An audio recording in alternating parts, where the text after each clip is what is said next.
சிம்பிளான பாவக்காய் பொரியல் எப்படி பண்ணலான்னு வாங்க வீடியோக்குள்ளே போய் தெரிஞ்சுக்கலாம். ஃபர்ஸ்ட் ஒரு கடாயில் ஒரு டேபிள் ஸ்பூன் எண்ணெய் ஆட் பண்ணிவிட்டு நம்ம கட் பண்ணி வச்சுருக்க பாவக்காவை இது கூட ஆட் பண்ணி நல்லா வறுத்து ஒரு பிளேட்டில் தனியாக எடுத்து வச்சுக்கோங்க.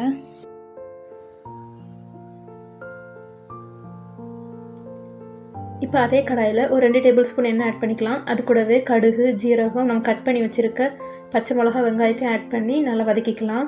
வெங்காயம் நல்லா வதங்கினதுக்கப்புறம் நம்ம ஆல்ரெடி வதக்கி வச்சுருக்க பாவக்காவையும் இது கூடவே ஆட் பண்ணி நல்லா வதக்கிக்கோங்க. ஒரு 5 மினிட்ஸ் இதை இப்படியே நல்லா வதக்கி நல்லா வேக வச்சு எடுத்துக்கோங்க. இது கூடவே நம்ம கொஞ்சமாக கருவேப்பிலை, மஞ்சள் தூள், உப்பு, மிளகாய்த்தூள், மல்லித்தூள் ஆட் பண்ணி நல்லா வதக்கிக்கலாம். மசாலா தீஞ்சிராமல் இருக்கிறதுக்காண்டி கொஞ்சமாக தண்ணி ஆட் பண்ணி நல்லா வதக்கி எடுத்துக்கோங்க. கடைசியாக கொஞ்சமாக நம்ம தேங்காய் துருவலையும் ஆட் பண்ணி மிக்ஸ் பண்ணி சர்வ் பண்ணணும். நம்மளோட பாவக்காய் பொரியல் ரெடி ஆகிடுச்சு. இதே மாதிரி நீங்களும் ட்ரை பண்ணி பார்த்துட்டு எப்படி இருக்குன்னு எனக்கு ஷேர் பண்ணுங்கள்.